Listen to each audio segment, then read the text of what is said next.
Bismillahirrahmanirrahim. Alhamdulillahirabbil alamin.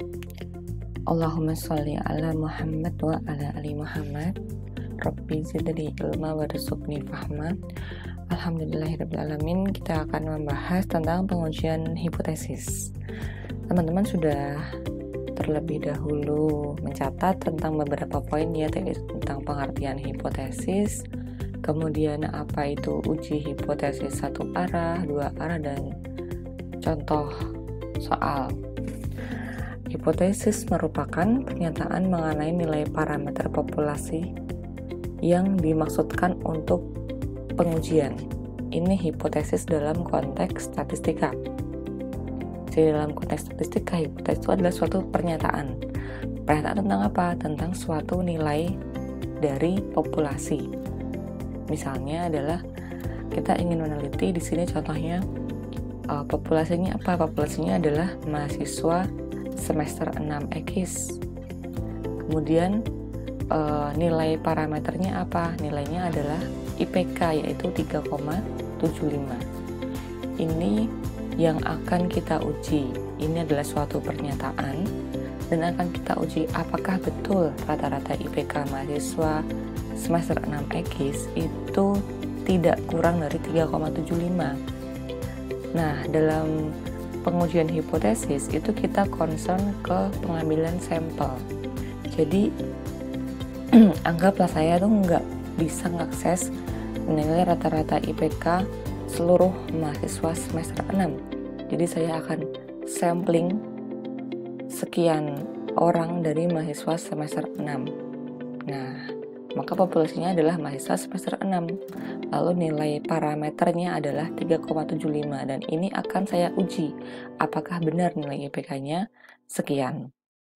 Kemudian untuk contoh yang kedua, rata-rata nisbah bagi hasil deposito mudharabah Bank Syariah di Indonesia. Kalau yang contoh kedua ini, nilai parameter yang akan diuji apa? Nisbah bagi hasil, yang nilainya berapa? 40 banding 60. Lalu populasinya apa? Populasinya adalah bank syariah di Indonesia, seluruh bank syariah di Indonesia. Gitu. Nanti saya akan ambil sampel yang mewakili bank syariah di Indonesia, diambil sekian bank syariah. Nah, untuk lebih mendapatkan gambaran yang utuh, apa sih kita mau ngapain nanti endingnya? Ini adalah contoh data dalam suatu pengujian hipotesis. Di sini contohnya adalah menguji keberhasilan program diet. Nah, hipotesis yang akan diuji kalau program diet kira-kira apa? Yang akan diuji adalah apakah program diet ini bisa menurunkan berat badan. Di sini ada 10 sampel yang terambil person 1, 2 sampai dengan 10. Kemudian dicatat berapa sih berat badan sebelum mengikuti suatu program diet. Kemudian setelah program diet didata juga berapa berat badannya. Nah, ini akan diolah menjadi nanti outputnya adalah suatu nilai namanya p-value atau signifikansi, dan akan dapat disimpulkan apakah program diet ini memang menurunkan berat badan. Kalau kita lihat secara statistik deskriptif, nih orang pertama sebelumnya sekian, sesudah sekian, ini turun. Orang kedua berat badannya juga turun. Semua sampel yang terambil ini berat badannya kalau diamatin nilainya itu turun setelah program diet. Secara deskriptif kita bisa mengatakan bahwa seluruh sampel ini berat badannya menjadi turun setelah mengikuti program diet. Tetapi perlu diuji lagi secara statistik apakah penurunan ini memang benar-benar turun. Jadi memang signifikan penurunannya. Jadi berdasarkan nanti nilai beberapa nilai statistik dalam data ini, bisa jadi penurunan ini tuh sebenarnya nggak signifikan gitu, nggak terlalu nilainya tuh turun memang, tetapi biasa aja turunnya gitu.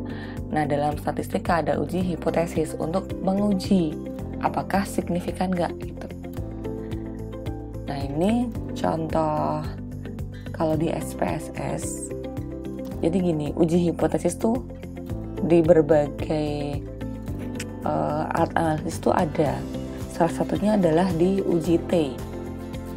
Ini kita akan nanti belajar uji hipotesis yang dilakukan dalam uji yang namanya uji T. Nanti juga ada uji F, uji Chi-square, banyak gitu, ini uji T. Nah, di SPSS di bagian menu analyze nanti akan ada compare means, lalu di sini ada beberapa uji T. Yang sering dipakai ini adalah one sample t-test untuk menguji satu sampel, lalu paired sample ini untuk menguji sampel yang berpasangan, dan independent sample ini untuk menguji sampel yang saling bebas. Untuk contoh data sebelumnya, yang ini termasuk ke dalam yang paired t-test. Pair itu adalah berpasangan. Yang pair, kenapa pair? Pair itu untuk menguji efektivitas before and after biasanya, karena data kita berpasangan. Berpasangan maksudnya adalah contohnya di sini person 1 datanya itu berpasangan sebelum dan sesudah. Person 2 dan seterusnya ini juga datanya itu berpasangan.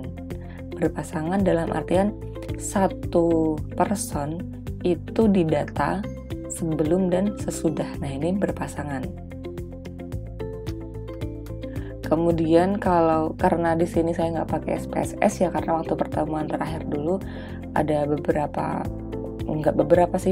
laptop yang ternyata nggak bisa mengoperasikan SPSS. Jadi kita akan menggunakan Excel. Di Excel nanti di menu data analisis ada juga nih t-test. Nah, yang akan kita gunakan yang t-test ini. Ada juga z-test. Nanti kita concernnya ke yang t-test dulu. Ini ada pair, ada two sample. Untuk yang Excel ini istilahnya emang beda dengan yang SPSS, kecuali yang pair. Kalau yang pair ini sama, ini paired sample t-test, yang ini paired two sample for means, ini sama aja ya. Kemudian kalau yang t-test yang dua-duanya ini two sample sama two sample ini sebenarnya adalah yang independent sample t-test. Yang independent sample ini memang ada dua sebenarnya. Nanti kalau di SPSS nanti pas masuk independent sample nanti bisa milih di antara kedua ini, apakah mengasumsikan varians yang sama atau mengasumsikan varians yang tidak sama. Nah, saya akan mencontohkan tampilan di Excel. Nah, di sini data yang tadi saya tampilkan ya, person sama sebelum dan sesudah. Lalu untuk melakukan uji T-nya, saya ingin menguji apakah program diet ini bisa menurunkan berat badan dari peserta dietnya. Data analisis, kemudian dipilih yang pair sample t-test. Akan keluar ini untuk operasional Excel-nya nanti akan ada mungkin di video yang lain. Di sini saya cuma pengen nyontohin outputnya seperti apa sehingga teman-teman ada bayangan.